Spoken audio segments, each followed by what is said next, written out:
Hi, my name is David Chase, and this is part of my video series on how to win a CMP Garand, Springfield, and military rifle match. So today we're going to go over how to set up your sights on an M1 Garand. So the first thing you want to know about your rear sight is elevation. So when you establish your elevation, you're going to turn your sight all the way down to the bottom, and then you're going to count your clicks up. Each click is worth 1 minute of elevation on a standard M1 Garand. You want to always count your sights all the way down to the bottom after you shoot each time, so you know exactly what your zero is and how many clicks of elevation you have on your rifle at any given time. One thing you want to make sure of about your elevation is that your sight is tightened up correctly. If your sight is not tightened up correctly, if you have a bunch of elevation on your rear sight and you can push it down like this, that means that it is not tight enough and your sight may slip during a rapid fire string, which will be disastrous for your score. The way to tighten your rear sight to ensure that the elevation doesn't slip is to come over here on the side with a screwdriver and give it a turn, and it'll click when it gets into place. Once you hear that click, that's one click. You always want to test it afterwards. Run your elevation up, press down on your thumb. If it's not going down, that means it's tight enough and it's correct. If you over tighten it, then you won't be able to turn the windage knob, and that's a different problem. Okay, now let's take a look at the windage adjustments on our rear sight. So what we need is a starting point in order to make sight adjustments. So on an M1A or an M1 Garand, we're going to establish mechanical zero. Mechanical zero is when the large notch on the rear sight lines up with the large notch on the receiver itself.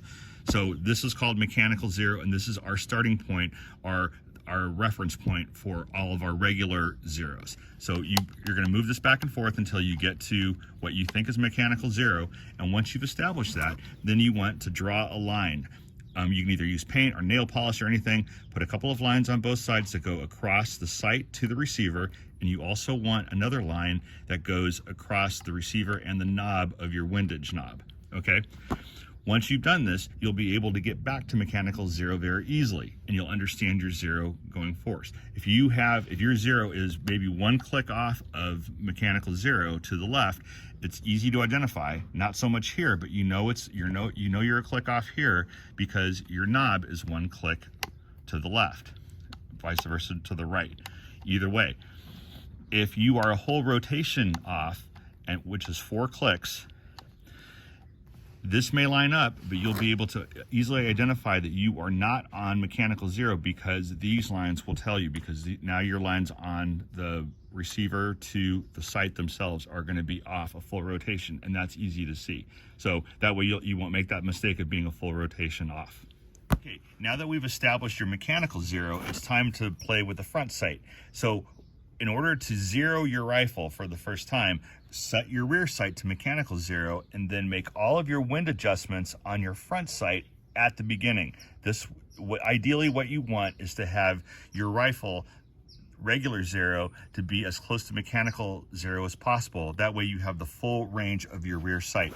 In order to move the front sight, you're going to use a 3/16 Allen wrench to loosen it and move just a little bit. Now when you're moving your front sight, it's the opposite. If you want the strike of the bullet to go to the right, you're going to move the front sight to the left, and vice versa. If you want the strike of the bullet to go to the left, you're going to move your front sight to the right.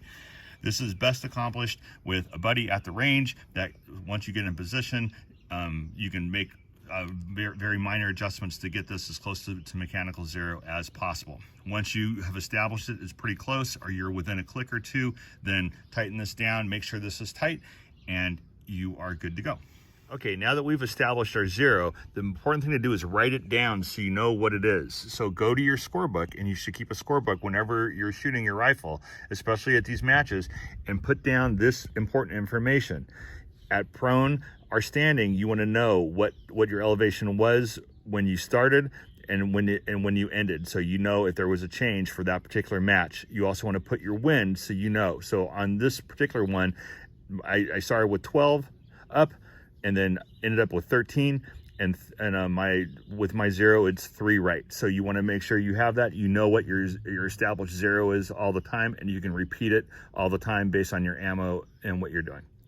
Okay, now that we've got your sights situated, there's no reason why you can't go out there and win a GSM match. So we'll see you out there.